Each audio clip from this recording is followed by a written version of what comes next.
అస్సలం అయికం అందరికీ నమస్కారం. మీరు చూస్తున్నది టీటీ న్యూస్ కేఎన్ఆర్. కరీంనగర్ ముస్లిం మైనార్టీల ఆధ్వర్యంలో ఈరోజు సమావేశాన్ని ఏర్పాటు చేయడం జరిగింది. ఈ సమావేశానికి గౌరవ మంత్రివర్యులు మహమూద్ అలీ గారు, గౌరవ మాజీ ఎంపీ బోయిన్పల్లి వినోద్ కుమార్ గారు, గౌరవ మంత్రివర్యులు గంగుల కమలాకర్ గారు రాష్ట్ర అభివృద్ధి కోసం, ముస్లింల అభివృద్ధి కోసం బీఆర్ఎస్ ప్రభుత్వం చేపట్టిన అభివృద్ధి పనుల విషయమై వారు మాట్లాడడం జరిగింది. అట్టి దృశ్యాలను ఇప్పుడు మనం చూద్దాం. అసెంబ్లీ ఎన్నికల ప్రచారంలో భాగంగా కరీంనగర్ వస్తున్నటువంటి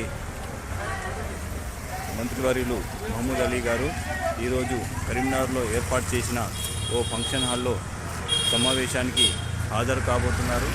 అటు సమావేశానికి 47వ డివిజన్ అధ్యక్షులు బీఆర్ఎస్ పార్టీ బాబుజానీ గారి ఆధ్వర్యంలో బీఆర్ఎస్ పార్టీ నాయకులు కార్యకర్తలచే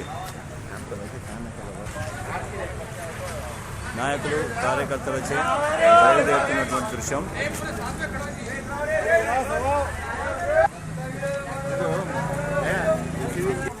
बिस्मिल्लाहिर्रहमानिर्रहीम, अस्सलाम वालेकुम। आज हमारे हज़रत अजीज़ होम मिनिस्टर महमूद अली भाई आज करीमनगर का दौरा किए। आज नेशनल फंक्शन हॉल में माइनॉरिटियों की मीटिंग है। उस मीटिंग के ज़िम्मन में आज हम 47 डिवीज़न से उनको अच्छे पैमाने पे रिसीविंग करें और रिसीविंग करेंगे। अब 7 बजे 7:30 को वहाँ पे इजलास होगा, बहुत बड़ा एक जलसा होगा। वो जलसे में उन्होंने अपने ख्यालात को इजहार करेंगे। यहाँ से हमारे 47 डिवीज़न से तकरीबन 60-70 बच्चे हमारे यूथ के और बड़े लोग, बुजुर्ग लोग पूरे उनको इस्तकबाल कर रहे हैं। अब वहाँ को हम नेशनल फंक्शन हॉल को पहुँचेंगे और दिगर जो भी है अभी वहाँ पे बातचीत हुई है। इसके बाद हम जो बातचीत हुई है उसके बाद हम फिर मीडिया के जरिए हम इतला देंगे। अस्सलाम वालेकुम, अल्लाह हाफ़िज़। जय तेलंगाना, जय तेलंगाना।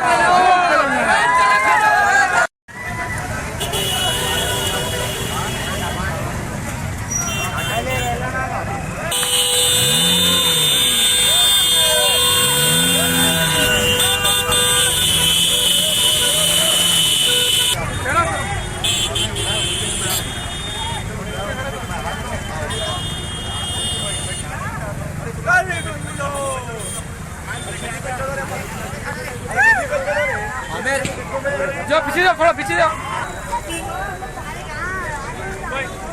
पूरे हो गए, अच्छा निकालो, पूरे काउंट होना।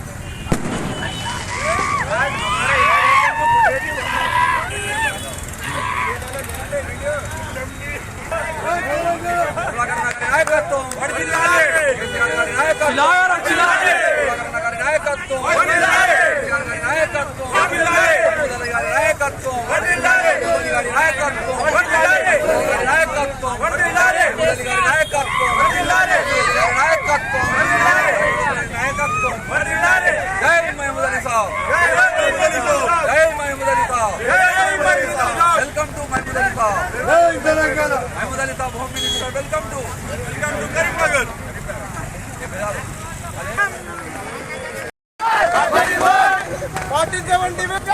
47 डिवीजन काउंसिलर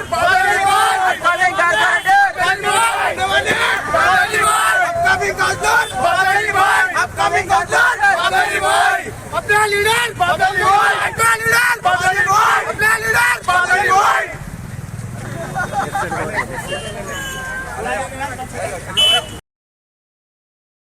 दोस्तों को मेरे प्यार भरा सलाम।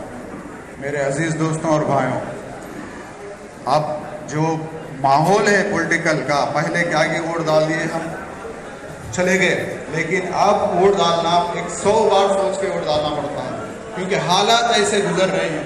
देश के हालात देख रहे हैं हम लोग। फिरका परस्त पे वोट को डाल के हम कितना नुकसान हो रहे हैं। आज मजहब के नाम पे हमको मारा जा रहा, ट्रेनों में मारा जा रहा। हमारे बहन जो बिल्किस बानो के बारे में क्या सबको मालूम है, हर चीज है। मणिपुर में क्या हो रहा, ऐसे हालात गुजर रहे हैं। इसलिए वोट डालने से पहले सोचो 100 बार डेवलपमेंट होता है इंशाल्लाह। शुक्रिया, जय तेलंगाना। वक्त का लिहाज करते हुए जो आपने अपनी बात को समेट ली, आपका शुक्रिया अदा करता हूं। और मैं जो हमारे डिवीज़न प्रेसिडेंट्स हैं खदीर शाह खान साहब, असमत साहब, शेख इरफान साहब, उनसे गुजारिश कर मुकम्मल करें। अस्सलाम वालेकुम रहमतुल्लाहि व बरकातहू। यूसुफ भाई जिंदाबाद, यूसुफ भाई जिंदाबाद। मेरे भाइयों और दोस्तों अजीजों, आप लोग बेहतर जानते हैं कि इस करीमनगर में 3 मरतबा हैट्रिक हमारे हरदिल अजीज, हमारे गंगुला कमलाकर साहब यहाँ पर 15 साल से जो है सो हमारी खिदमत करते हुए आ रहे हैं। बेहतर आप हमसे अच्छा जानते हैं, क्योंकि अच्छा बुरा आवाम तय करती है कि लीडर कैसा होना चाहिए। जो फर्स्ट मर्तबा अगर जीत गया तो उसको दूसरी मर्तबा जिताने के लिए हर आदमी अपने अपने महलों में या अपने दोस्तों में अपने बुजुर्गों से मशवरा करते हैं कि दूसरी मर्तबा इस इंसान को जिताएं या ना जिताएं। मगर अल्हम्दुलिल्लाह ये करीमनगर की आवाम,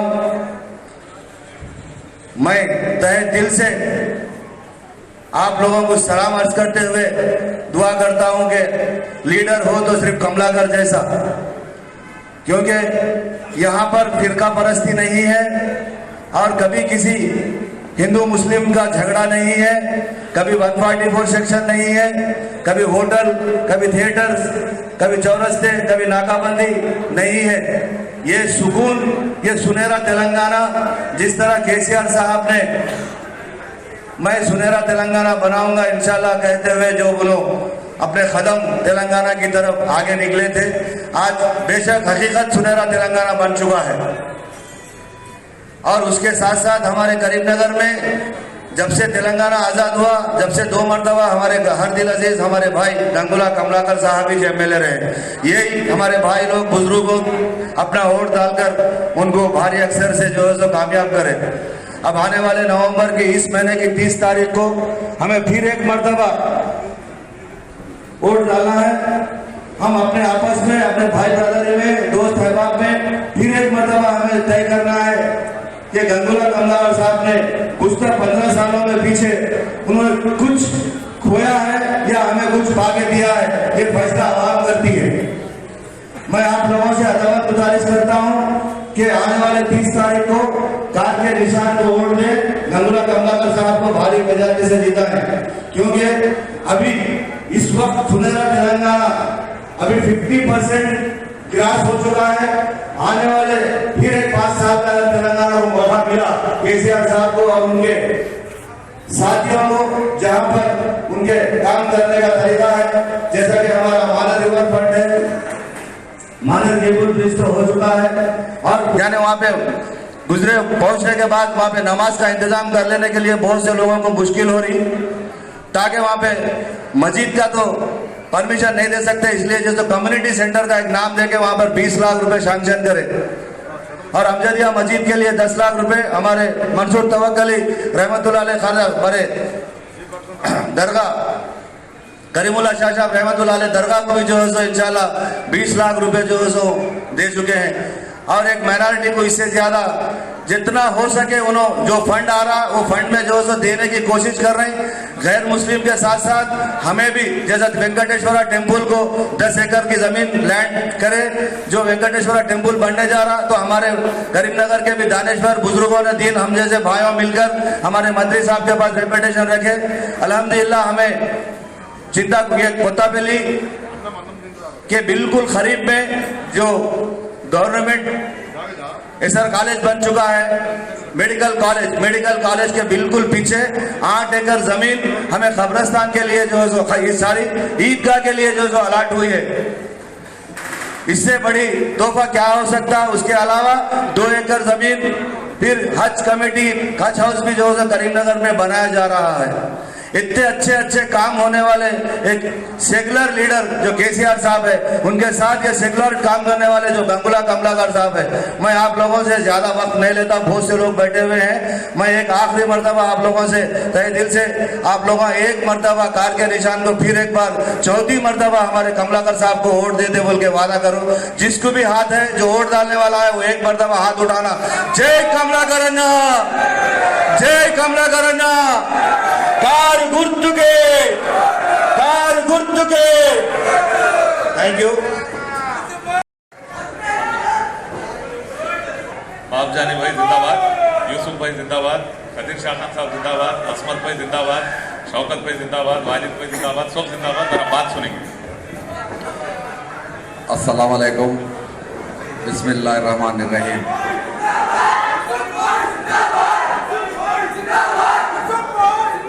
हमारे इजलास के सदर शौकत भाई की जो सदारत में माइनॉरिटी जो मीटिंग हो रही, उसमें खुसूसी मेहमान हमारे होम मिनिस्टर महमूद अली साहब तशरीफ लाए।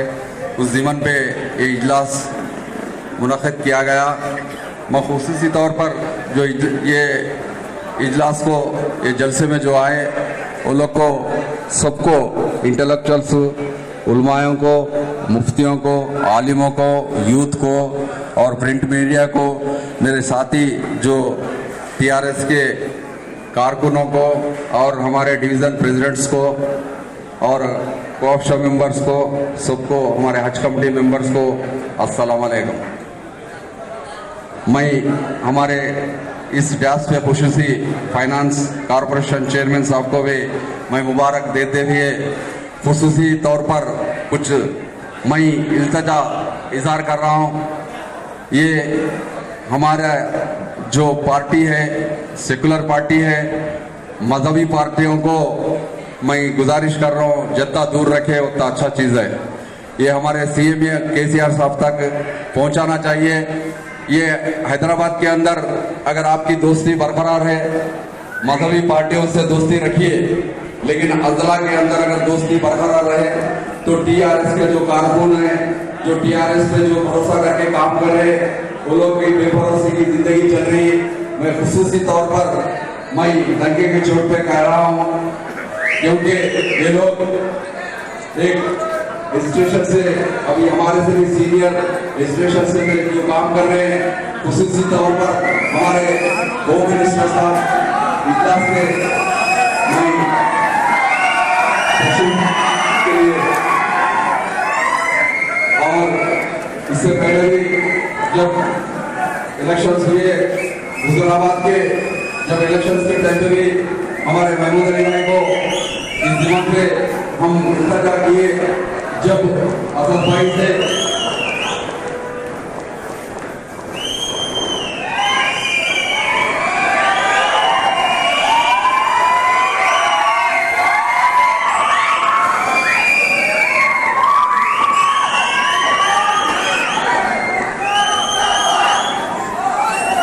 महमूद भाई को इजलास पे तशरीफ करने की मुबारकबाद देते हुए इजलास से जुड़ाने का हमारे हज कमेटी चेयरमैन डायरेक्टर इरफान भाई और बैठिए, सामने के जो भी लोग बैठे हुए डांस में DAPs को विजय दे दीजिए। खुसूसी मेहमानों को पहले इज्जत करना, जो भी लोग है, खुसूसी मेहमान को पहले इज्जत देना अच्छी चीज है। मैं इजलास से मैं महमूद अली भाई को अस्सलाम कहते हुए, मैं इससे पहले भी इस ज़िमन पे बात किया, जब हुजूराबाद इलेक्शन हुए तो अदरा के अंदर थोड़ा मजहबी पार्टियों को दूर रखने को अच्छी चीज है। हम सब इकट्ठा होकर हमारे गंगूला कोड़ा करना को यहाँ पे एडी चोटी का जोर लगा के हमारे मुस्लिम जितने भी तंजीम है, जितने भी यूथ है, हम हर डिवीजन में हमारे डिवीजन प्रेसिडेंट भी मेहनत कर रहे, बराबर उनके बराबर में उनसे ज्यादा ही हम काम करेंगे। मैं खुसूसी तौर पर हमारे महमूद अली भाई को फिर एक मरतबा दोहरा रहा हूँ, इंशाल्लाह आने वाले दिनों में जब भी हैदराबाद में आप लोग दोस्ती रखिए, मजहबी पार्टी से दोस्ती रखिए। हम ये नहीं बताते दोस्ती नहीं जरूरी है हमको भी, लेकिन जब बात अदला का जब बात आया तो खुसूसी तौर पर वहाँ पे बैठ के हमारे तरफ से आप लोग बैठ के बात करिए। और जो TRS को जब से काम कर रहे हैं, जब ये एजुकेशन से काम कर रहे हैं, वो लोग को खुसूसी तौर पर वो लोग को भी जगह यहाँ पे कॉर्पोरेशनों में उनका मकाम बनाइए, हैदराबाद स्टेट कॉर्पोरेशन में भी उनका मकाम बनाइए। जब अगर कुछ जरूरत पड़ी वो लोग के पास भेजाने की कोई जरूरत नहीं है। महमूद अली भाई पूरी जिम्मेदारी लेना, ये तेलंगाना स्टेट के माइनॉरिटी की तरफ से आप लेते बोल के मैं उम्मीद कर रहा हूँ अल्लाह से। और इससे पहले भी जब इलेक्शन हुए तंजीमों के लिए भी हमारे महमूद अली भाई एक तंजीम को हुजराबाद में और 20 गुंठे जमीन दिए कम्युनिटी हॉल को, और जमीन गुंडा में जब हम जाके रिप्रेजेंटेशन करें कब्रिस्तान के लिए वहां पे जगह दिए, ये हम मानते हैं। लेकिन जब यूथ की बाड़ी आई, जब कॉर्पोरेशन की बाड़ी आई, म्युनिसिपल कॉर्पोरेशन के आए, तो आप अगला के अंदर खुसूसी तौर पर बहुत नाराज हुए हैं। वो नाराजगी हम सब लोग से दूर कर रहे हैं। खुसूसी तौर पर महमूद अली भाई को मैं इल्तिजा कर रहा हूँ सबके तरफ से, अगर माफी चाहता हूँ। लेकिन जब करीमनगर, निजामाबाद, आदिलाबाद जो कॉर्पोरेशन है, वरंगल, वो लोग का खाली हैदराबाद के अंदर दबदबा है, उनको लेके साथ में हम चलेंगे जरूर। लेकिन जब करीमनगर का बात आया तो आप जिम्मेदारी लेके अपनी सियासत से आप, मैं उम्मीद करता हूँ इसका जवाब मिलेगा मैं जरूर। अब यूसुफ भाई जैसे सीनियर कायद है, जो अभी रहीम भाई है, हमारे असमत भाई है, ये लोग एडी चोटी का दौर लगा के हर जगह में काम करेंगे, हमारे कमला करना को बराबर जताएंगे। और इससे पहले अभी ईदगाह के लिए भी जगह दिए, हमारा मुस्लिम अब माइनॉरिटी जो शादी खाना है वो भरपूर तरीके से पूरा होगा। अब वो माइनॉरिटी जो भी लोन्स ले आए इंशाल्लाह सेकंड स्टेप में आएंगे। आप लोग नाराज होने की कोई जरूरत नहीं है। अभी महमूद अली भाई, मैं खुसूसी तौर पर मैं बहुत बड़ी इज्जत करता हूं उनकी, हमारे तेलंगाना माइनॉरिटीज के तरफ से उन्होंने रिप्रेजेंटेशन सीएम साहब के नोटिस में लेके जाते हैं। उनके उम्मीद करते हुए मेरे को जो ये वक्त दिए हमारे जमील भाई जो टाउन वक्त थी, मैं विनय करता हुआ अस्सलाम कहते हुए अल्लाह हाफिज।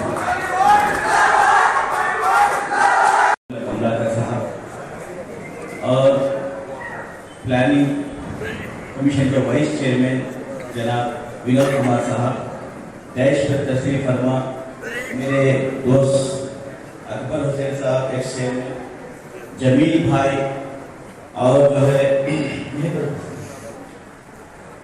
जो है इरफान भाई, यूसुफ भाई, बाबू जानी भाई, शौकत भाई, नवाज भाई, वाजिद भाई, सभी दोस्तों को, अफजल भाई, और मेरे सामने बैठे जज्बाती नौजवान भाई करीमनगर के, सबको मैं अपना सलाम अर्ज करते हुए आप लोगों को जो है ये इलेक्शन का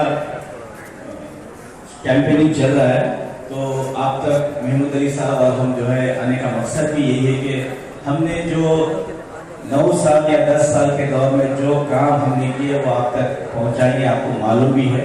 तो इसके लिए हम वोट मांगने के लिए हम क्या काम कर रहे हैं और क्या करना चाहते हैं उसके लिए हम बोलने के लिए आपके पास आए हैं।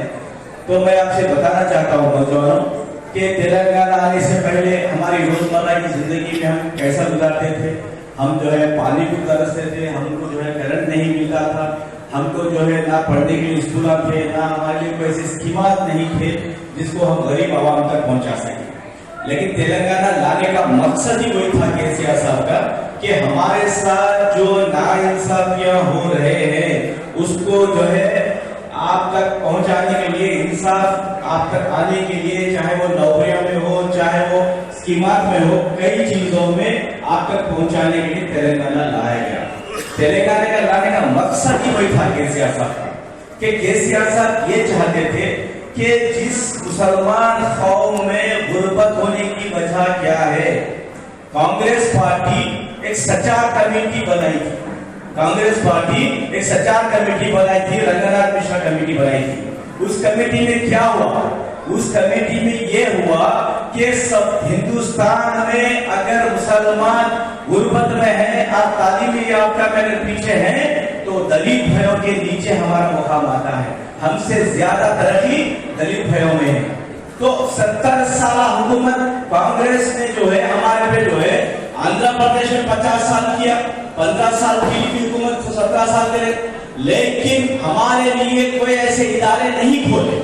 लेकिन केसीआर साहब सचार कमेटी की रिपोर्ट पढ़ के बोले जिस कौम ने कांग्रेस ने जो है मुसलमानों को मैकेनिक शेडों पे, पान डब्बों पे, फ्रूट की दुकानों पे बिठाया, उसके उनके बच्चों को पढ़ाने के लिए सबसे पहले तालीमी इदारे खोलो के केसीआर साहब सबसे पहले तालीमी इदारे खोले। 50 साल दौर कांग्रेस का, 50 साल दौर कांग्रेस का। मुत्तहिदा आंध्र प्रदेश की बात कर रहा हूं, हिंदुस्तान की नहीं। मुत्तहिदा आंध्र प्रदेश में हमारा पॉपुलेशन क्या था? 1.25 करोड़ था। 1.25 करोड़ में हमको कितने स्कूल होना था? कम से कम एक 400-500 स्कूल होने का था। लेकिन 11 स्कूल से बढ़ के 12 स्कूल नहीं करे कांग्रेस वाले। कांग्रेस हमेशा मुसलमानों को गुर्बत में रखना, तालीम से महरूम रखना, यही काम कांग्रेस ने किया। कांग्रेस ये सोचती है अगर मुसलमान पढ़ लिख के बढ़ गए तो होशियार हो जाएंगे, वो कहां हम पे हावी हो जाते बोल के कांग्रेस कभी आपको तालीम नहीं दी। लेकिन केसीआर साहब बोले अगर मुसलमानों में तरक्की होना, मुसलमानों के घरों में तरक्की होना, तो सबसे पहले उनके घरों में तालीम होना। बल्कि आज जो है 204 स्कूल तेलंगाना में खुले। आज 50 साल दौर में आपको 12 स्कूल नहीं थे। केसीआर साहब ने सिर्फ 2 साल में 204 स्कूल आप लोगों ने पढ़ाने के लिए खोले। 204 स्कूलों में जो है 1.25 लाख मुस्लिम बच्चियां आज पढ़ रहे हैं। पूरे हिंदुस्तान का सर्वे है, पूरे हिंदुस्तान के सर्वे में मुस्लिम बच्चियां अगर तालीम हासिल कहीं कर रहे हैं तो वो तेलंगाना में हासिल कर रहे हैं। हमारे गरीब बच्चियां तेलंगाना में 55,000 से 60,000 बच्चियां आज तालीम हासिल कर रहे हैं। ये हमारी हुकूमत है सेक्युलरिज्म में। फिर यही काम कांग्रेस ने क्यों नहीं किया? आज मुसलमान जो कांग्रेस को वोट डालने का जो थोड़ा बहुत जहन बना रहे, एक बार सोच लो 1992 में हमको हिंदू मुसलमान का फसाद करने वाली यही कांग्रेस पार्टी है। पूरे हिंदुस्तान का जो नफरत का बाजार खोली है वो कांग्रेस पार्टी है। क्या हम भूलते हैं 1992 में जो बाबरी मस्जिद शहीद हुई थी, किसके दौर में शहीद हुई थी? कांग्रेस के दौर में शहीद हुई थी। आज कांग्रेस सेक्युलरिज्म में जो चोला पहन के आपके सामने आ रही है, ये कांग्रेस नहीं है, कॉम आरएसएस है। ये इंदिरा कांग्रेस, नेहरू कांग्रेस नहीं है, ये रेवंत कांग्रेस आरएसएस है। ये सोच लो आप लोग। रेवंत रेड्डी कई मीटिंगों में बोल चुका है कि मैं आरएसएस का कार्यकर्ता हूं, आरएसएस का एक डिसिप्लिन कार्यकर्ता हूं बोल के रेवंत रेड्डी 100 डिबेट में बोल चुका है। उसके बाद भी अगर एक वोट भी अगर कांग्रेस को अगर करीमनगर में जाता है तो यहाँ पे जो आदमी आपके ऊपर जो बकता रहता था हमेशा, उसको फायदा होगा। मैं नाम नहीं लेना चाहता हूँ, उसका नाम लेके उसको अहमियत नहीं देना चाहता हूँ। कांग्रेस का दौर हम नहीं भूले। मैं आज भी कांग्रेस वालों से पूछना चाहता हूँ, आपका चीफ मिनिस्टर कौन? टीआरएस का बीआरएस का चीफ मिनिस्टर केसीआर साहब है। कांग्रेस का चीफ मिनिस्टर कौन? अगर एक नाम अगर आप बोल ले, आप जो बोलेंगे हम तैयार हैं।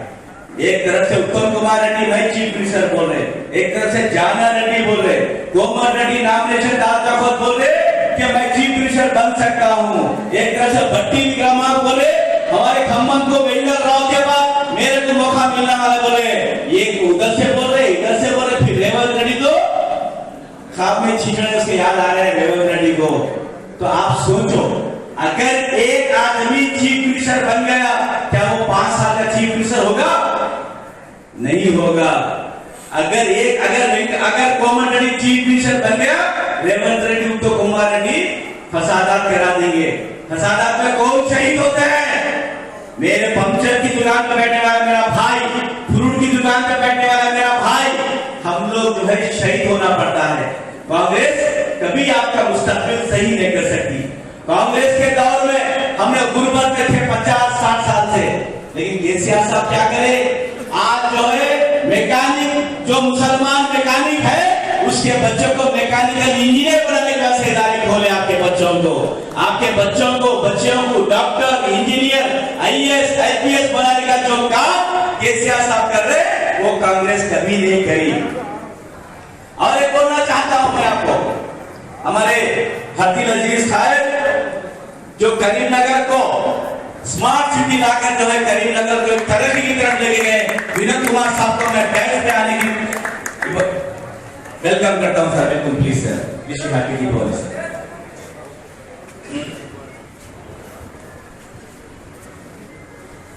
तो मैं आपको बताना चाहता हूं कि कांग्रेस का जो दौर था, कांग्रेस के दौर में हमारे लिए ना स्कूल थे, हमारे धंधे का तेलंगाना आने से पहले एक गरीब माँ अगर उसकी बेटी की शादी अगर करना चाहती तो शादी का कार्ड बना के 1 लाख जमा करने के लिए कम से कम 100 घर को उसको फिरना पड़ता था, नहीं पड़ता था।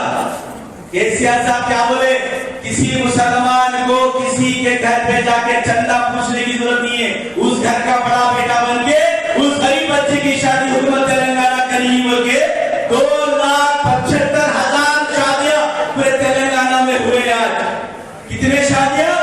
2,75,000। अगर मैं झूठ बोल रहा हूं तो आपके पास मोबाइल है, गूगल पे मार के देख लो आप, तेलंगाना हुकूमत कितने शादियां करी।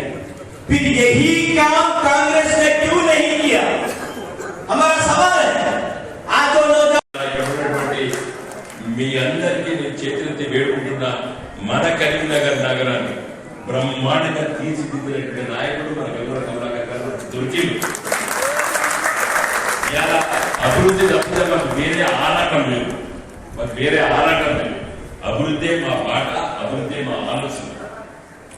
కాబట్టి దయచేసి కొంతమంది ఇదంతా మన పార్టీ ఇంటర్నల్ పెద్దలు మిత్రులు మా శ్రేయోభిలాషులు మీరు వచ్చారు. కొంతమంది కాంగ్రెస్ పోతారట, మైనారిటీస్ ఈయన పోతారట, ఈ క్యాండిడేట్ సపోర్ట్ ఉన్నదట, మన ఊరు పక్కకున్నదట, ఇవన్నీ ఉన్నాం. బట్టి పుకారు మీరు చెప్తున్నారు, మీరు పుకారులను నమ్మద్దు. నిజంగా కూడా ఎవరు ఆలోచిస్తే మీరు గట్టిగా చెప్పాలి. ఇలా మన అభివృద్ధి అయిపోతున్నాం. ఎట్లా అభివృద్ధి అయిపోతుంటే గంతులు వేసిపోతున్నాం. వచ్చే 5 రోజులు పెద్ద ఖర్చు లేవు. నేను చెప్పదలుచుకున్నాను, ఇలా కరెంటు సమస్య పరిష్కారం చేసుకున్నాం. కరెంటు ఉత్పత్తి కేంద్రాలు తెలంగాణ వచ్చినప్పుడు 7,000 మెగావాట్లు ఉంటే ఇలా 26,000 మెగావాట్లు ఉత్పత్తి కేంద్రం. వచ్చే 27 కూడా తెలంగాణ ఉత్పత్తి కేంద్రాలు అవసరం లేదు. ప్రాజెక్టు ఉన్నది, Pochampad project, SRSP project, Sriram Sagar project, Pochampad కట్టి 75 స్వతంత్ర భారతదేశంలో గోదావరి నది పైన తెలంగాణ ఒకటి కట్టివ్వాలి. మనం వచ్చిన తర్వాత ఈ 10 సంవత్సరాల్లో కూడా ఇలా 5 కట్టినాం. అన్నారం, సుందిల్లా, మేడిగడ్డ, తుపాకడగూడెం, తుమ్మగూడెం దగ్గర గోదావరి నది పైన 5 కట్టినాం. వాడు 60 ఏళ్ళు పరిపాలిస్తే 1 కట్టిరు. మన 10 ఏళ్ళ పరిపాలన కూడా 5 కట్టిన గోదావరి నది పైన. మన ఇతిహాస తెలుసు. వాళ్ళ మహబూబ్ ఏ జిల్లా చూస్తున్నా కూడా మన కేసీఆర్ గారి నాయకత్వాన్ని అభివృద్ధి బాటలో ముందుకు వెళ్తున్నటువంటి ఈ సమయంలో కూడా దయచేసి తెలంగాణ కాంగ్రెస్ చేతిలో పడితే ఆగమైపోతుంది తెలంగాణ. వాళ్ళ రిపేర్ చేయలేదు. ముగించే ముందు ఒక విషయం చెప్తా. ఒక బిడ్డ ఉంటుంది, తల్లి బిడ్డలో పాలు తాగుతుంది, తర్వాత బాటిల్ సీసా పాలు తాగిస్తాం, ఉప్పు కలిపి అన్నం పెడతాం. చిన్నప్పుడు అమ్మాడుతుంది, కాళ్ళతో నడుస్తుంది, చేతులు బట్టి నడుపుతాం, స్కూల్లో జాయిన్ చేస్తాం, మంచిగా డ్రెస్ స్కూల్ పంపుతాం. 10వ తరగతి మంచి చదువుతుంది నా బిడ్డ, నా కొడుకు అనుకుంటాం. ఇంటర్మీడియట్ మనం చూడకపోతే రోడ్ మీద పోతా అంటే ఓ గంజాయి తాగినోడు స్కూల్లో కాలేజీలో దోస్తాయనుకో ముప్పి లాంటిది వాడు ఆగమైపోతాడు. అవునా కదా? 10 ఏళ్ళు మనం ఎంత ముద్దుగా పెంచుకున్నప్పుడు కూడా ఇంటర్మీడియట్ అనేది చాలా ముఖ్యమైనది మనకు అందరికీ తెలుసు. ఆడపిల్ల కూడా బ్రహ్మాండంగా 10వ తరగతి మన ఇంట్లో మంచి ఉంది, కాలేజీ మీద అభివృద్ధి చూసి ఎట్లయితే పిచ్చోడు చేసి ఆగమించదు. కాబట్టి దయచేసి 10 సంవత్సరాలు తెలంగాణ మంచిగా పెంచి పోషిస్తున్నాం బ్రహ్మాండంగా తెలంగాణ. ఇప్పుడు 15 ఇంకొక 5 సంవత్సరాలు తెలంగాణ బ్రహ్మాండంగా డెవలప్ చేస్తే దీన్ని ఎవ్వరు కూడా అందుకోలేడు మన రాష్ట్రాలు. కాబట్టి ఈ 5 ఏళ్ళు దయచేసి మీరందరూ కూడా మీరు ఇక్కడికి వచ్చినటువంటి మిత్రులు కాకుండా మీరు ఒక్కొక్కరు మీ వాడకట్టుగా ప్రతి ఇంటికి వెళ్ళి చర్చించి మాట్లాడి మన కార్యకర్తలు కేసీఆర్ గారు ముఖ్యమంత్రి కావాలంటే ఇక్కడ తప్పనిసరిగా మన గంగుల కమలాకర్ గారు భారీ మెజార్టీతో జై తెలంగాణ. थैंक यू अन्ना, धन्यवाद। हमें जिनका इंतजार था वो इंतजार की घड़ियां फटाफट मिनिस्टर भरती अजीज साहब जनाब गंगुला कमलाकर साहब से इल्तिमास है कि वो अपने नरेंद्र यादव का इजहार करें। जरा टाइम भी हो रहे, हमारा मेहमान भी बात कर रहे हैं। अस्सलाम वालेकुम रहमतुल्लाहि व बरकातहू। बिस्मिल्लाहिर्रहमानिर्रहीम। हमारा प्यारे दोस्तों, जरा माफ करना, बहुत लोग हैं, टाइम भी नहीं, हमारा मेहमानों का नाम लेते। हमारा कभी कभी उर्दू में बात करता हूँ, कभी कभी तेलुगु में बात करता हूँ, जब समझने की कोशिश कर रहे हैं, कभी गलत है भी माफ करना है। क्या करना, सुबह से शाम तक हम मुसलमान के साथ मिलते, कोई उर्दू सिखाना भी नहीं है, सिखाने भी नहीं। हमारा खास आदमी అసెంబ్లీ మొత్తంలో అత్యంత సౌమ్యుడు, మా దైవదూతలాగా ఉంటాడు, మా దేవుని బిడ్డలాగా ఉంటాడు, మా మహమూద్ అలీ సార్। सलाम अलैकुम साहब, हार्टी वेलकम टू। अभी आप हैदराबाद को आते हैं, हम आपको इधर बता रहे, मेरे लिए काम कर रहे, जिंदगी में नहीं बोला। सलाम अलैकुम। మా మైనార్టీ ఫైనాన్స్ చైర్మన్ గారు, నేనే उधर खोजे, आप आना जरूर है, आपका फैंस बहुत है, क्या बोला है, वेलकम टू इंडिया साहब। गौरव మా యొక్క వినోద్ కుమార్ గారు ఒక మంచి వ్యక్తిని మన ఎంపీగా కోరుకున్నాం, మీ అందరి దువాతోటి ఈసారన్నా ఒక మంచి వ్యక్తిని ఎంపీగా ఎన్నుకున్నాం। మా మేయర్ గారు, సునీల్ గారికి ఇక రోజు మనం కలిసి ఉంటాం, అందరికి పేరు పేరు నమస్కారం। మన అందరి పేరు టైం అవుతుంది, हम ज्यादा वक्त नहीं देते। एक बात तो सोचना है, तेलंगाना आने से पहले भी मैं जब इंटरमीडिएट पढ़ा था, जब मैं इंटरमीडिएट पढ़ रहा था, आप सबको भी मालूम है, इंटरमीडिएट के बाद मैं कोचिंग लेने के लिए हैदराबाद जाना चाहते, वहां कांग्रेस का हुकूमत चल रहा था हैदराबाद में। कांग्रेस का हुकूमत वो साल नहीं, आजादी आके 70 साल में कम से कम 40 साल कांग्रेस का हुकूमत चल रहा था, तेलंगाना में कांग्रेस का हुकूमत चल रहा था। जब मैं मेरा जीजा जी को फोन करा था हैदराबाद, बाबा अप्रैल क्लास स्टार्ट है, कब आना, आ जाओ, अभी कर्फ्यू चल रहे, एक हफ्ते के बाद आ जाओ, एक हफ्ते के बाद आ जाओ। हफ्ते बाद फिर फोन करा, बसेस बंद है, अभी यहाँ का मौसम अच्छा नहीं है, और 10 दिन के बाद आ जाओ। यही चलता रहता है, यही चलता रहता है। बसेस बंद है तो या किराए का जीप में जाता था, हर साल, हर दिन, हर हफ्ते, हर महीने यही चलता रहता है। क्यों? नहीं, या हिंदू मुसलमान का लड़ाई चल रहा है, या कर्फ्यू हो रहा है, ये 144 सेक्शन है, 147 बंद हो गए, अभी लाठीचार्ज हो रहा है। क्यों हो रहा है? एक सीएम को उतारना बोले तो, दूसरा सीएम चढ़ाना बोले तो, हिंदू मुसलमान बीच में लड़ाई चल रहा है।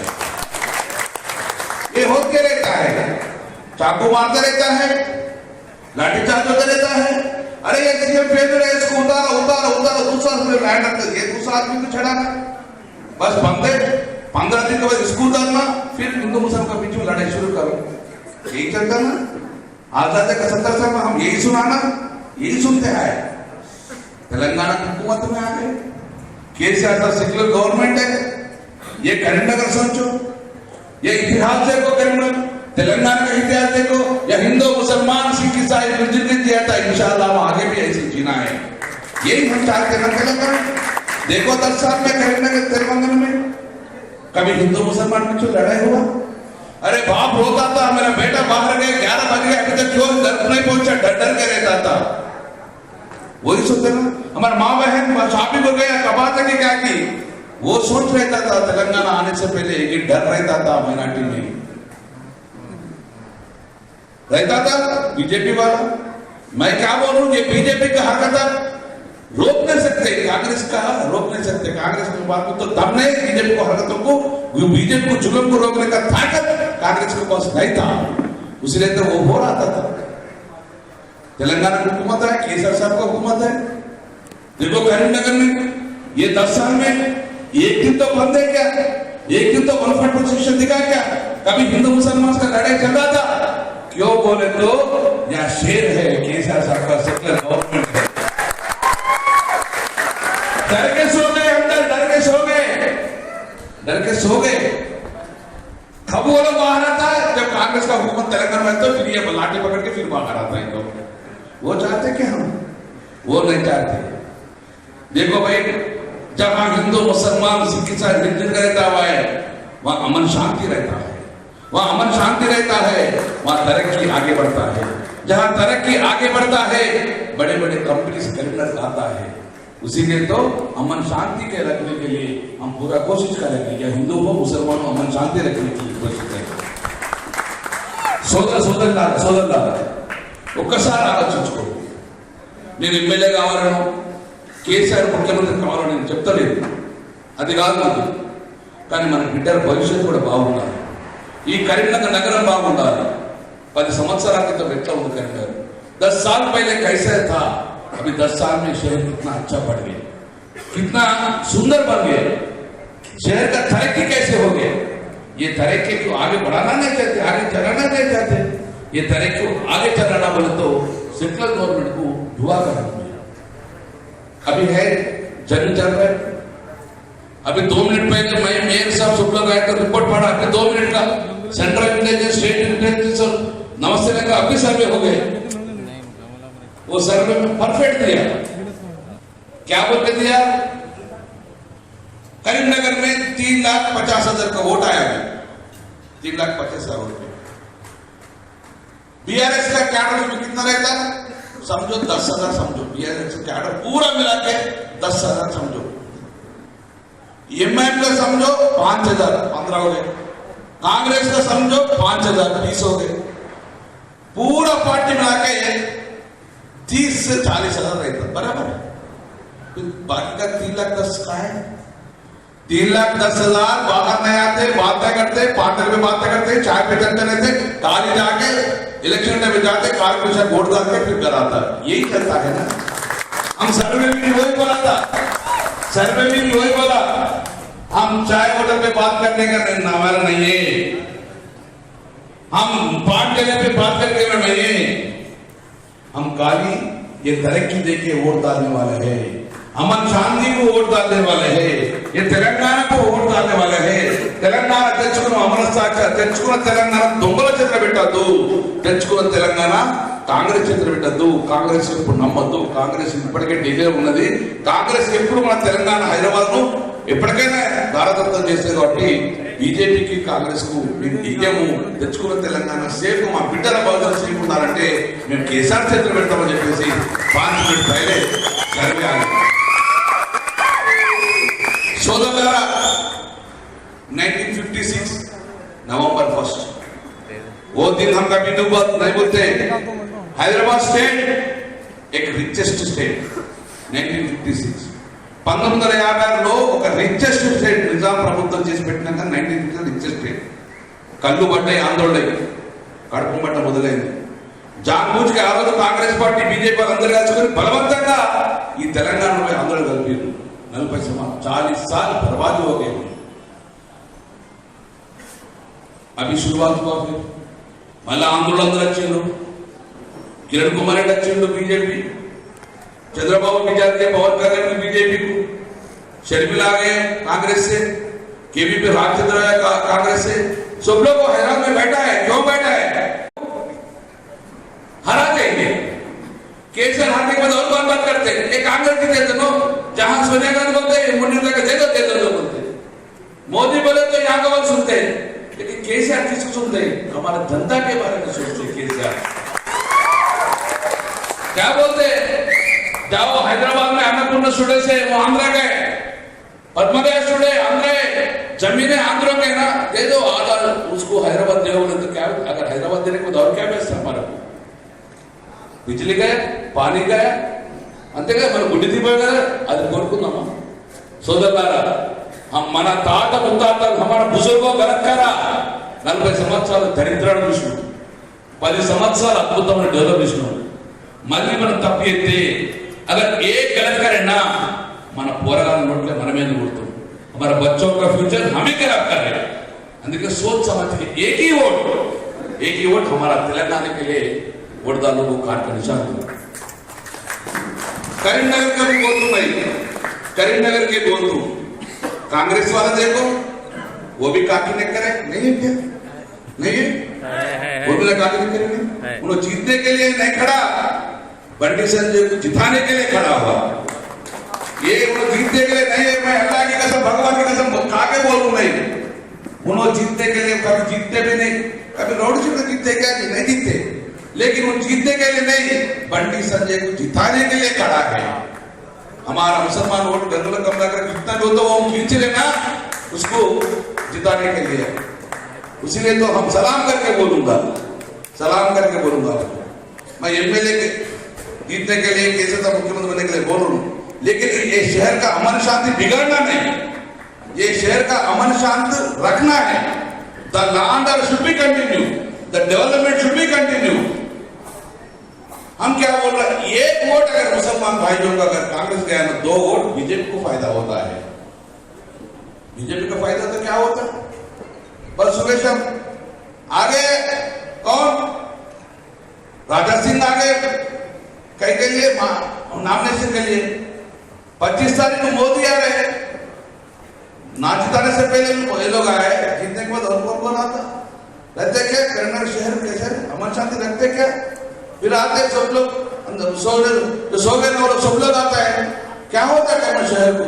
10 साल में इतना तरक्की हो गया, क्या ये तरक्की आगे बढ़ेगा? तो माननीय केवल जो आगे चलने देते क्या वो लोग? नहीं चलने देते, वो लोग तरक्की नहीं होना, बस हिंदू मुसलमान का लड़ाई लेना, हिंदुओं को वोट ले लेना, वही चाहते हैं, लेकिन कभी तरक्की नहीं करते वो लोग, तरक्की बारे में सोचते भी नहीं। अगर तरक्की करना है तो मैं इतना 1000 करोड़ लेके आया, क्या सेंट्रल गवर्नमेंट से और 2 करोड़ तो लेके आओ, नहीं तरक्की नहीं होना, हम हिंदू मुसलमान का लड़ाई करना, हिंदुओं को वोट ले लेना, यही चाहते हैं ना, ये नहीं चाहते। అందుకే సోదరులారా ఒక్కసారి ఆలోచించుకో, చాలా మంది మాట్లాడుకుంటారు कांग्रेस हवा ऊपर, एक हवा कुछ भी नहीं, मैं कसम का कहूँ कुछ भी नहीं, खाली क्रिएटिव कर रहा है, क्रिएटिव कर कुछ हो रहा है बल्कि कुछ भी नहीं। अंदर जाके पहले सर्वे करते सर्वे करते, क्या हमारा माँ बहन के पास कोई पूछा क्या किसको वोट डालेंगे? नहीं डालते, नहीं पूछते, कहानी बांटने के लिए पूछते। हमारा माँ बहन के पास जाकर किसको डालते? कार को डालते बोलते, कार को डालते बोलते, ये पक्का है। सर्वे में वही बोला था, हमारा सर्वे में लेडीज जाके हमारा अंदर घुस के माँ बहन के पास मारे तो किसको वोट डालते? बेटा मेरा बेटी को कल्याण लक्ष्मी शादी मुबारक है, मैं केसीआर को वोट डाल रहा हूँ। बेटा मैं बुढ़ी हो गए, मेरा बेटा सऊदी में है, आने में पैसे देर होता, लेकिन केसीआर साहब ने 2000 बिता दिया भैया, हमारा को असर पेंशन है, मैं उसको वोट डाल रहा हूँ। ऐसा ताकत है करीमनगर में 1,50,000 लोग वैसे बेनिफिशियर्स है, वो किसको डालते? कार को डालते। అందుకే సోదరులారా ఇవన్నీ మర్చిపోండి, పక్కా సెటిల్ గవర్నమెంట్ ఉండాలి। నాకు ఇవ్వాలన్నా 40,000 మంది వాళ్ళ పార్టీకి వేసుకుంటారు, కానీ common man majority common man TRS ఇస్తారు, మన కేసీఆర్ కేంద్రం మన తెలంగాణ తీసుకుంటాం ఇస్తారు। సోదరులారా 3 साल एमएलए आपका दुआ से 3 बार एमएलए जीता है, 14 बार भी आपका दुआ होना है, दुआ करो। 4 साल ఏంటంటే సీనియర్ ఎమ్మెల్యే అయితే, సీనియర్ ఎమ్మెల్యే అయితే ముఖ్యమంత్రి గారు సీఎం అయితే మంచి పోస్ట్ పెట్టారు కదా, దేనికోసం పనిచేస్తా? हमारा मुसलमान भाइयों के लिए काम करता ना, ये करीमनगर शहर के लिए काम करता ना, करीमनगर शहर के लिए काम करता ना। तो आखिर में एक बात तो बोलता हूं, बोल के खत्म करूंगा।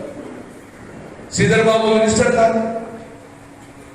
काले में लेके आया था, वो सही क्यों है? झूठ नहीं बोले तो कांग्रेस हर टाइम में मुसलमान का वोटा दे रहा, मुसलमान को वोटा देकर धोखा दे रहा है। 40 साल क्या बोल के वोटा ले लिया, 40 साल क्या वोट कर दिया? मुसलमान कांग्रेस वालों, नहीं तो बीजेपी का भूत आता, बीजेपी को भूत बता के मुसलमान वोटा ले लिया, डरा के वोट ले लिया। अरे मुसलमान बीजेपी से क्या करना है? डरे तो आगामी से डरता है, बीजेपी से क्या डरता है? क्या डराते? कितना डराते? कितना से भड़काते? एक बात तो बोलूंगा, कांग्रेस का कर्नाटक में हुआ, कांग्रेस का हुकूमत आया, क्या हुआ?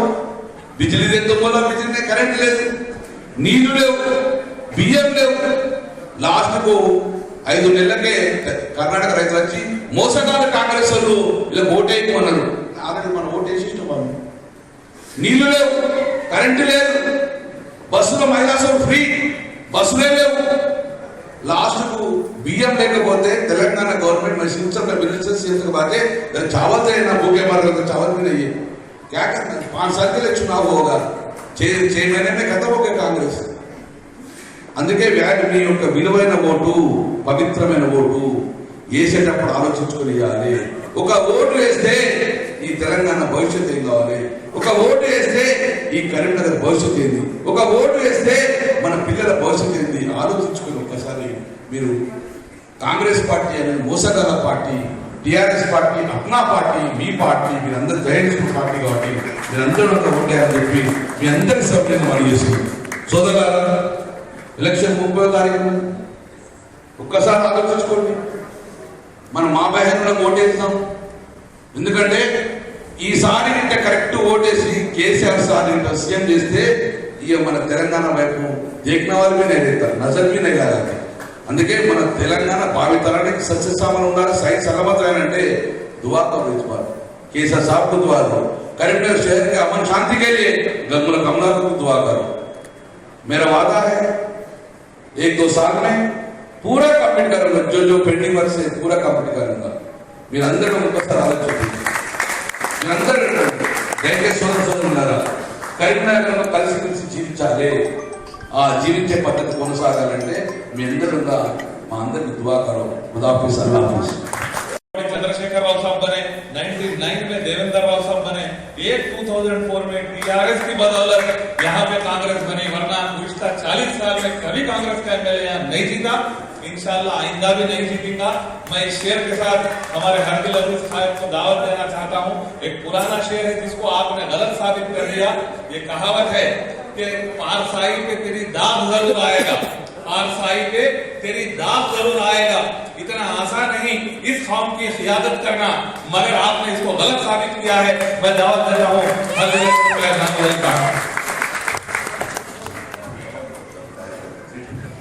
बिस्मिल्लाहिर्रहमानिर्रहीम. अस्सलामु अलैकुम रहमतुल्लाहि व बरकातहू.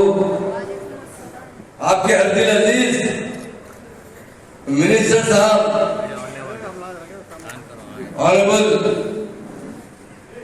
कमलाकर साहब और आपके हरदिल अजीज एक्सएमपी जो प्लानिंग कमीशन वाइस चेयरमैन है विनय कुमार साहब, और हमारे minority finance corporation chairman Imtiaz साहब, जमील भाई साहब, अकबर भाई साहब, मेयर साहब, और डाइस पर मुनीर भाई साहब, डाइस पर जितने बैठे हुए तमाम भाइयों को, इस प्रोग्राम में आने वाले तमाम भाइयों को मैं वेलकम करता हूं, और मीडिया के भाइयों को. टाइम चूंकि आखिरी है, मैं बात बताना चाहता हूं. 2014 से पहले हमारा क्या हाल था? हिंदुस्तान में अगर कोई लीडर है, सेकुलर लीडर है, तो वो केसीआर साहब है. लीडर तो बहुत पैदा होते हैं. 1869 में महात्मा गांधी पैदा हुए थे, जिन्होंने हिंदुस्तान को आजाद कराया. आजादी से पहले, क्योंकि हमारे बहुत से मुस्लिम भाई उलमा यहाँ मौजूद है, बड़े बड़े बुजुर्ग हज़रात हैं, एक साहबी ने गांधी जी से एक सवाल किया, हिंदुस्तान की आजादी के लिए तो आप लड़ रहे हैं, शायद कुछ दिन में हिंदुस्तान आजाद हो जाएगा, आप किस तरह की हुकूमत चाहते हैं? तो गांधी जी ने क्या जवाब दिया? उमर फारूक रज़ियल्लाहु अन्हु के जमाने की हुकूमत थी, वैसी हुकूमत हिंदुस्तान में चाहते हैं. क्योंकि तारीख बताती है दुनिया में कभी इंसाफ हुआ है, हज़रत उमर फारूक रज़ियल्लाहु अन्हु के जमाने में इंसाफ हुआ है. उसके बाद कोई लीडर पैदा हुआ है तो हमारा तेलंगाना का दूसरा महात्मा 1954 में केसीआर साहब पैदा हुए, जिन्होंने तेलंगाना वापस खींच कर लाकर तेलंगाना में अमन कायम किया. मेरे भाइयों से मैं कहना चाहता हूं, ये कांग्रेस की बात चल रही है. कांग्रेस हमारे पास 50 साल रूल की है, 50 साल. अभी हम 2014 से पहले कांग्रेस ने मुसलसल 10 साल रूल किया. मैं बताना चाहता हूं कांग्रेस ने 10 साल के अंदर जो मुकम्मल बजट यहाँ पर खर्चा किया है, आज पेपरों में आया, देख लीजिए। 2200 करोड़ आंध्र प्रदेश के अंदर, उसका 42% हमारे तेलंगाना में खर्चा किया करते थे। देखा जाए तो 930 करोड़ रुपए खर्चा किया है। हमारे सीएम साहब ने 9 साल 4 महीने में 10,800 करोड़ रुपए खर्चा करने वाले को लीडर है तो वो केसीआर साहब है। बोलने के तो बहुत बोलते हैं, 50 लाख मुसलमान बसते हैं, हमारा बजट 2200 करोड़ का है। लीडर्स तो बहुत पैदा होते हैं, बहुत हुकूमत करते हैं, सारी कौम को चाहने वाला कोई लीडर है तो केसीआर साहब। मैं एक बात बताना चाहता हूं, मैंने कई बार करीमनगर आया हूं। करीमनगर से इसलिए ज्यादा मोहब्बत है कि हमारे सीएम साहब ने जब रिजाइन दिया, करीमनगर के आवाम ने बड़ी मेजॉरिटी से उन्हें एमपी जिताया। क्योंकि यहाँ पर एक करीमुल्लाह शाह साहब की दरगाह है, वहां पर मैंने कई बार जाकर जियारत किया है, दुआ किया है। मैं इसलिए बताना चाहता हूं, सीएम साहब की जो सोच है, केसीआर साहब की बिला मजहब मिल्लत सोच है, वो हमेशा तकरीर में एक बात करते हैं। जब हमारे लीडर्स बैठे रहते हैं, हमारे विनोद भाई तो बिल्कुल साहब के हमेशा राइट हैंड रहते हैं। हमेशा हम कुछ भी बोलना है तो विनोद भाई को जाके कान में बोलते हैं, विनोद भाई जरा साहब को बोल दीजिए, तो 2 बात 2 मिनट में हल हो जाती है। सीएम साहब क्या करते हैं, पॉलिटिक्स में जो आदमी आना चाहता है उसे 2 चीजों से मोहब्बत होना चाहिए। एक अपने मुल्क से मोहब्बत होना चाहिए, दूसरा अपने मुल्क में बसने वाले तमाम लोगों के साथ मोहब्बत होना चाहिए। वो कहने वाला केसीआर साहब। इसलिए मेरे भाइयों, हमारे इम्तियाज भाई विनोद भाई ने बताया शादी मुबारक के बाद, मैं पूछना चाहता हूं, पूरा नेट पे कैलकुलेशन कर सकते हैं, आप देख सकते हैं, आप शाम में बैठकर, हमारे साथी हजरात भी है। कांग्रेस ने 2004 से 14 तक 10 साल में मुकम्मल आंध्र प्रदेश में शादी का बजट 5 करोड़ 40 लाख, किसका? पूरा मुकम्मल आंध्र प्रदेश का बजट 10 साल का, अगर उसका 42% लिया जाए तो 2 करोड़ 20 लाख रुपए होते हैं। आप बताइए, एक तरफ 2 करोड़ 20 लाख रुपए, दूसरी तरफ केसीआर साहब ने 9.5 साल में 2,66,000 शादी करवाए तेलंगाना के अंदर, 2,66,000। उसका जो बजट है कितना? 2,300 करोड़। आप बताइए, एक तरफ 2 करोड़, दूसरी तरफ 2,300 करोड़। मैं पूछना चाहता हूँ मुस्लिम भाइयों से, हिंदुस्तान में कोई चीफ मिनिस्टर है जो मुस्लिम बच्चों की शादी के लिए इस तरह का इतनी अमाउंट खर्चा किया? हमारे इमाम और मजदूर हजरात के लिए मैंने भी कम से कम 14 साल में 14 मरतबा वक्फ बोर्ड पर धरना दिया कि हमारे इमाम और मौलाना हजरात बहुत गरीब होते हैं, कुछ तो कुछ मदद कीजिए। मगर कांग्रेस हुकूमत बहरी और गूंगी हुकूमत की तरह थी, कभी हमारी बात नहीं सुनी। मैंने जब कहता था एक बार तेलंगाना बनने दीजिए, एक बार केसीआर साहब इख्तियार पे आने दीजिए, हम जरूर देकर बताएंगे। जब मैं जाकर सीएम साहब से गुजारिश किया, साहब इमाम और मौलाना हजरात देहातों में रहने वाले बड़े परेशान रहते हैं, अगर उन्हें कुछ हदिया दिया जाए तो हमारे सीएम ने क्या कहा, सुनिए, अरे महंगी भाई, ये तो हमारे लिए बड़ी मुतबरक बात है, बहुत अहम बात है। ये इमाम और मौलाना हजरात जब भी अज़ान देते हैं, जमात से नमाज पढ़ते हैं, इस सरजमीन पर अपनी पेशानी टेकते हैं और अल्लाह से दुआ करते हैं हमारी स्टेट में रहने वाले खुशहाल रहे, हमारी स्टेट में गंगा जमुना तहजीब रहे, हमारी स्टेट में तरक्की हो, हमारे स्टेट में प्यार और मोहब्बत हो। ये कहने वाले कौन है अल्लाह से? हमारे इमाम और मौलाना हजरात। एक ही मिनट में सीएम साहब ने कहा कितना देना चाहिए? मैंने कहा आपकी मर्जी, 5-5 हजार रुपए दिया जाएगा, 10,000 इमामों को दिया जाना है, इमाम और मौजम। बाद में फिर मजीद 7,000 पेंडिंग दरखास्तें वो भी मुकम्मल कर दिया गया है।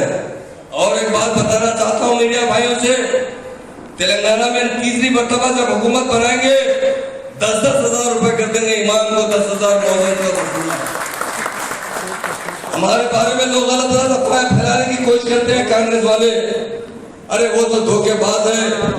आज हम जो गरीब है, हम जो पंचर बना रहे हैं, हम होटलों में प्यालियां धो रहे हैं, मजदूरी का काम करते हैं, रिक्शा चलाते हैं, ऑटो चलाते हैं, ये किसने दिया हमें? अगर जैसा केसीआर साहब एजुकेशन दे रहे हैं, अगर 50 साल पहले हमें एजुकेशन दिया जाता तो हम इतने गरीब नहीं रहते, हर पढ़ा लिखा आदमी जानता। कांग्रेस ने कभी नहीं हमें तालीम दी, हाँ फिसादत देते थे। जब जब अभी बताया गया, कमलाकर साहब ने भी बताया, जब जब किसी चीफ मिनिस्टर को बदलना होता, हैदराबाद में फिसादात होते, नारायणपेट में फिसादात होते, भैंसा में फिसादात होते। किसके लिए तकलीफ होती थी? सबसे ज्यादा गरीब मुसलमान तकलीफ में पड़ते थे। आज अल्लाह का फजल करम से मैं आपसे पूछना चाहता हूं, हिंदुस्तान 47 में आजाद हुआ, 48 में हमें हिंदुस्तान नज़म किया गया। 1948 से लेकर 2014 तक फिसादात क्यों नहीं रुके? आपसे पूछना चाहता हूं। 2014 में केसीआर साहब की हुकूमत आगे बढ़कर करेंगे और मुझे पूरा यकीन है हिंदुस्तान में कोई महान और महात्मा लीडर है वो केसीआर साहब। तो इसलिए अब क्या करना चाहिए? कार के निशान को वोट डालकर कमलाकर साहब को संभल भी जाना पड़ेगा। सीएम साहब के हाथ मजबूत करना चाहते हैं तो पहले कमलाकर साहब को जिताइए, जरूर इंशाल्लाह वो जीत जाएंगे तो हमारे सीएम साहब के हाथ मजबूत हो जाएंगे। मुझे जो मौका दिया गया है, मैं तमाम भाइयों का शुक्रिया अदा करता हूँ। मैं कमलाकर साहब का, विनोद साहब का दिल की गहराई से शुक्रिया अदा करते हुए मैं अपनी बात खत्म करता हूँ। जय तेलंगाना, जय जय। भैया एक बात तो बोलना है, हमारा गर्दन गिरने दो लेकिन हमारा गर्दन झुकते नहीं, बीजेपी से हम मिलते नहीं, ये वादा है।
మీరు చూస్తున్నది టీడీ న్యూస్ కేఎన్ఆర్. ఇది మనందరి ఛానల్. దయచేసి ఈ ఛానల్ను సబ్స్క్రైబ్ చేయండి, షేర్ చేయండి, లైక్ చేయండి. సబ్స్క్రైబ్ మాత్రం తప్పకుండా చేయండి. మరెన్నో వీడియోలను మీకు అందించడానికి మీ సబ్స్క్రైబే మాకు దోహదపడుతుంది. కాబట్టి తప్పకుండా సబ్స్క్రైబ్ చేయండి, షేర్ చేయండి, లైక్ చేయండి. ఇది మనందరి ఛానల్. దయచేసి ఈ ఛానల్ను ఆదరించండి. ఈ ఛానల్ అభివృద్ధికి మీ సబ్స్క్రైబే దోహదపడుతుంది. అస్సలాము అలైకుం, నమస్కారం, ధన్యవాదాలు.